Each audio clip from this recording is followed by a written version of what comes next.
This is Kilo, and I get a lot of questions and a lot of YouTubers that I'm just learning about have been emailing back and forth with me.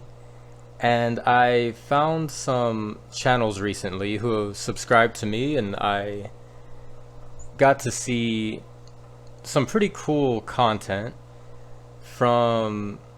I've seen a video from Storylock recently. I guess he lost his account on YouTube for a minute and it came back, so he's having some issues with them adding his subscriber count back. So if you guys want to go check out Storylock, he's a really cool lock channel. And I also seen the Lock Sportscast. They shout out smaller channels every so often. And as a way to, kind of keep with that theme, as I'm seeing more and more channels do this, I decided to come up with the traveling lock saga here. So what I put together here, it says, inside of this package contains a lock cylinder destined for the scrapyard. But I feel that he deserves a victory lap around the world. His name is Syl. He was orphaned during a rekey, as his owners decided to replace him with new electronic locks. In an effort to bring the locksmith and locksport communities together, and help smaller channels on YouTube become more known within the community, Syl is going to travel from YouTuber to YouTuber, challenging you to open him, starting with YouTubers under 1,000 subscribers, and eventually everyone. The goal is not to compare skill levels, but to let each member of the lock community share in the fun and introduce themselves on their channel, while they try to pick open Syl. Remind the next person you choose to open him on camera and have fun with the challenge. If you cannot pick Syl open, do not be discouraged. The main goal is to introduce yourself and have fun with a lock that has traveled the globe. The rules are simple. You can use any lockpick, rake, jiggle key, bump key. Any method that you want to choose to open him is okay, but you cannot use any destructive methods, so no drills or slide hammers. You have to make sure that he is in perfect working condition to go to the next channel. You must pass Syl along to another YouTuber within the lock community, so make sure that whoever gets him has a channel that they can show him off on their own video. Message the YouTuber prior to ask if they would like Syl to be pinned standard or more of a challenge style lock. The reason for this is not everybody is at the same level, so if you send this to someone who is extremely skilled, they might think all standard pins are not fun, and they may be able to pick him very quickly. But if you send a challenge lock to a new, hobbyist, they might struggle. So the idea behind this is to build confidence for new members of the community and new YouTubers to help grow their channel. Afterwards, once you've picked and successfully opened him, you can shout out the next YouTuber in your video that you would like to nominate next to accept Syl. And last but not least, have fun with him, take good care of him. He is here to show you that all locks have a purpose. So Syl here is an off-brand lock cylinder from a deadbolt, and really it's not important, as it's just a lock that used to have a purpose in this world. And before I send him off with the rest of the scrap, I decided to take him out, and in an effort to help bring everybody together and help in the movement to uplift some of the smaller channels on YouTube. Mine is also a small channel, and others have given me shout outs. And in a way that we can all, kind of introduce ourselves to each other. That way we aren't just kind of just random channels on YouTube. I decided I will go ahead and send this out to somebody, you know, under 1,000 subscribers. That way they can have a shout out to help, you know, build their subscriber count. It gives them a fun little lock to pick on camera, and it gives them a way to introduce themselves as part of the Traveling Lock Saga. So it doesn't matter what method you want to use. I will go ahead and I guess pick him first here. So I don't have a key for him. I just took him off of someone's door, as this was on their back door that they never really had a key to. They would just lock him from the inside. So I'll go ahead and use a Bogota just to show you guys, you know, you don't have to single pin pick this lock. This isn't about comparing skill levels. It's not about trying to show off. It's about introducing yourself to the community. So we'll see if I can even pick him. If I can or can't, I have no idea. We'll try and figure it out. Once it's on camera, it never wants to pick. You know how it goes. So let's see. I'll go ahead and try again. Oh, there we go. So went ahead and picked him over. And to introduce myself to the community, my name is Kilo. That is my nickname. The reason I have that name is from a company I worked at, where when we went out into the field, we interacted with the phonetic alphabet, as there were many people with the same name. So you didn't want to, you know, call everybody, you know, Kevin, where you at? And 5 Kevins get on the radio and say, what? So, you know, there was Alpha, Bravo, Charlie, Delta, and I was Kilo. And when I made the channel, it just kind of was a name that kind of stuck with me from some of my coworkers and different people, because I worked so much at that job. I kind of became Kilo more than myself.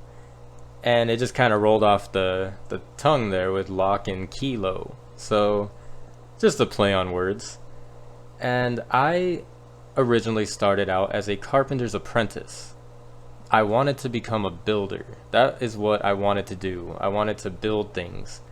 And when I was 18, I think I was like 17 when I first started out apprenticing, and I was doing well, but over the years I started to kind of feel beat down, and I didn't know why, you know. And I ended up, you know, heading to the doctors one day to try to, you know, see what was up, why I'm feeling so rough. And they ran some tests, and I got my results back, and I have rheumatoid arthritis, which is a systemic disease that affects your entire body. It also attacks your joints, but it attacks everything else, your organs, every part of you is affected. And I did not know that I had it for many years. So the more that I compounded, you know, working in the construction trade, I started to kind of destroy my body. So I got to a point where I was trying to climb down a ladder, and my knee kind of locked up on me, and I like kind of had to hop down off this really tall ladder with one leg, which was astonishing. But I had that happen, and then I went to pick up a bag of cement one day, and my elbow kind of locked up on me, and I couldn't set it down. Like I was stuck with this bag in my hand. The way that I was kind of standing, it kind of sucked. So I just kind of had to drop this bag, and I started realizing things like that, and then it all made sense. So I got my x-rays back, and it showed that I had a lot of damage, and the doctors recommended that I hop out of the construction trade and find something else that is less physically demanding. So I always kind of was fascinated with lock picking just as a hobby. Every so often I would just grab a lock and I would make my own homemade picks out of paper clips. And I taught myself how to pick locks. And I just thought it was a cool little skill. You know, I learned on a lock that I had, and then I learned on somebody had a Sentry safe they couldn't get into, and I picked it with a paper clip. And it was just a cool little hobby. And a friend of mine, after I was diagnosed and I hopped out of the construction trade, offered to, try to cheer me up and asked if I wanted to go see a movie and kind of just forget about everything for a while. And he had just bought a brand new truck, and we went down to the movie theater, and we got there a little early, and he had swapped over everything from his old truck. And as we got out of the truck to walk into the movies, he decided to put his steering wheel club from his old truck on his new steering wheel. And as he locks it, he realized he doesn't have the key. The key to the club was on his old key, or truck's keychain. So he was like, now we're stuck. So I found what I could, and there was a screw and a nail was all we had in the back of his truck, because it was a new work truck. And I found it in the bed, and I came close to picking that thing open. The problem was on the steering club, the keyway was so big, the screw that I had, it kept slipping as I was using the screw as a tension wrench. And we ended up calling a locksmith to come help us to quickly, get this off so we can go into the movie. And a locksmith showed up very quickly. He charged $85 to pick the lock in like 10 seconds, and he was about to just take off, and I kind of saw that, and I was like, I could do this, like I pick locks. I just didn't have, he had this big double-pronged tension tool and this whole kit, and I was just like, this is an actual job. Like, people, I thought just handymen, were locksmiths. Like, I didn't even ever really think about locksmithing. And he kind of laughed, and I was asking him, like, how can I do this for a living? And he said that he was born into it. His dad and his dad's dad were locksmiths, but he said that his company that he now owns, he hires a lot of new guys who take these online courses that I've talked about. And he gave me a heads up to Penn Foster is one of the courses. It's accredited, so it counts towards actual experience. So he said that even if I took the course and he wasn't hiring at the moment, that course actually held weight in the lock trade. So I took that course, and it taught me a lot about locks. Like, it's a lot of reading in the course, but once I read it, I had a good understanding as I've already picked locks. So it gave me a foundation to build on. And as soon as I passed that course, I applied, and I got a ton of calls, and I got hired, and I just hit the ground running. And it was awesome, and I've never looked back. I've never stopped doing it. So that's how I got into the trade. I am now a locksmith. I own my own shop, and I love what I do. Locks are also my hobby, as it started as a hobby and I jumped into it. Not a lot of guys I've worked with in the lock trade ever started it as a hobby. They just came over to it from another career path. They were mechanics or other construction guys. And I was the only one that ever showed up and actually ever picked a lock prior to getting the job. So that's my introduction to, my channel, how I got started. And, just to introduce myself to all of you guys, if you haven't seen any of my other videos. Sorry about that. There was some loud noise outside that kind of interfered with the second half of this video. But I went ahead and I signed my name on the bottom of the paper here to show that I was a part of the traveling lock saga.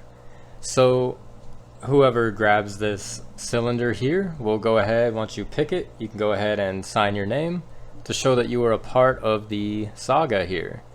So from here, I will go ahead and I will nominate Bearsback. He is a smaller channel, under 1,000 subscribers, and he has a really cool channel. You guys should check him out if you aren't subscribed to him.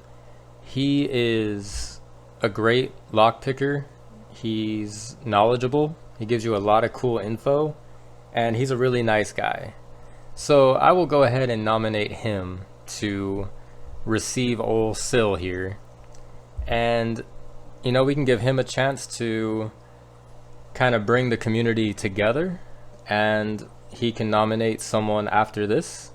And as an added little bonus, I live in a mountain town where we have these little boxes hidden around on trails, and when you come across one, you open him.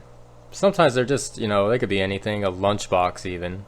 And you open him and it's full of little items. And the way that it works is when you open it, you will remove an item and keep it for yourself. And in doing so, you will replace it with something else that you have. So, keeping with that little theme, I will leave a surprise little item inside of the package along with Syl here for Bearsback to keep for himself. And when he nominates somebody else to send them something, he can choose. It doesn't even have to be lock related, it could just be any random item.